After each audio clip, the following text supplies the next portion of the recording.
స్వయంభూగా వెలిసిన రుద్రారం శ్రీ గణేష్ దేవాలయం తెలంగాణలో సంగారెడ్డి జిల్లా రుద్రారం గ్రామంలో ఉంది.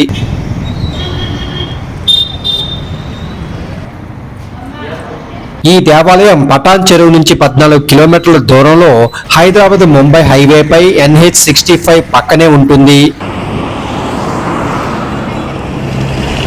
ఈ దేవాలయాన్ని రుద్రారం గణేష్ గడ్డ అని పిలుస్తారు. ఇక్కడ వినాయకుడు సిద్ధ గణపతిగా వెలిసారు. ఈ టెంపుల్ సౌత్ ఫేస్ లో ఉండటం విశేషం. విశాల ప్రాంగణంలో గాలిగోపురం ఎంట్రన్స్ పక్కనే అటు ఇటు 2 పాతకాలం నాటి విగ్రహాలు భక్తులను ఆహ్వానిస్తున్నట్లు ఉంటాయి. విష్ణుమూర్తి, బాలకృష్ణుడి పురాతన విగ్రహాలను బయట ఏర్పాటు చేశారు. గాలిగోపురం నుంచి లోపలికి వెళ్ళగానే విశాలమైన గణేష్ దేవాలయ ప్రాంగణంలోకి వెళ్తాం. దేవాలయం లోపలికి వెళ్ళగానే మనకు కనిపించేది చాలా మంది భక్తులు ప్రదక్షిణ చేయటం.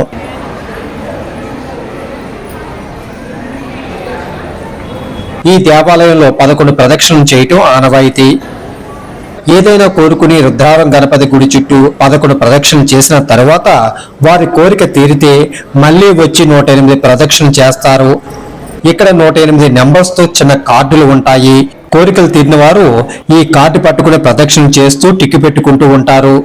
108 ప్రదక్షిణ పూర్తయిన తర్వాత ఆ కార్డులను అక్కడే ఉన్న వినాయక విగ్రహం ముందు పెట్టి నమస్కరిస్తారు.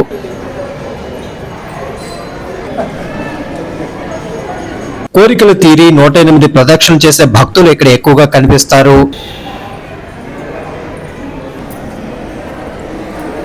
200 సంవత్సరాల క్రితం కర్ణాటకకు చెందిన శివరామ భట్టు అనే గణేష్ భక్తుడు వెంకటేశ్వరుని దర్శించుకోవడం కోసం కాలినడకన తిరుమలకు బయలుదేరాడు. దారిలో రుద్రారం అడవిలో ఆగాడు. ఆ రోజు సంకటహర చతుర్థి కావడంతో అక్కడే సింధూరంతో గణేష్ విగ్రహాన్ని చేసి పూజించి తిరుమలకు వెళ్లిపోయాడు. కొన్నాళ్లకు మఖన్ దాస్ అనే వ్యక్తి గుర్రంపై రుద్రారం అడవిలో వెళ్తుండగా శివరామ భట్టు పూజించిన గణేష్ విగ్రహ ప్రాంతానికి వచ్చేసరికి గుర్రం కదలకపోవడంతో అక్కడే ఆగి విశ్రాంతి తీసుకుంటూ నిద్రపోయాడు. అతని కలలో వినాయకుడు కనిపించి విగ్రహాన్ని చూపించి గుడి కట్టమని చెప్పారు. దాంతో మఖన్ దాస్ గణేశుడు గుడి కట్టారు.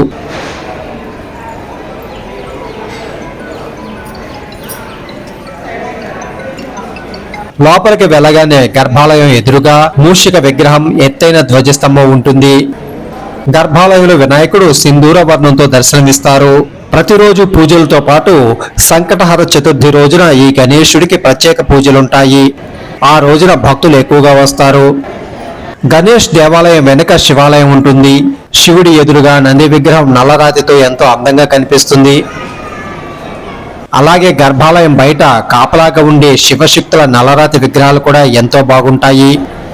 దేవాలయంలో పార్వతీదేవి దేవాలయం, బాలసుబ్రహ్మణ్య దేవాలయం, పంచముఖ హనుమాన్ దేవాలయాలుంటాయి.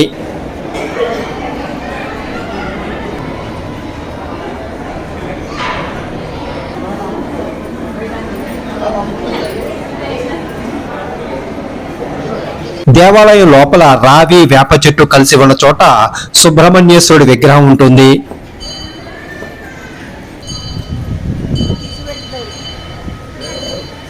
ఇక్కడ కొబ్బరికాయను ఎర్రగుడ్డలో కట్టి ఈ చెట్ల దగ్గర ముడుపులు కడతారు.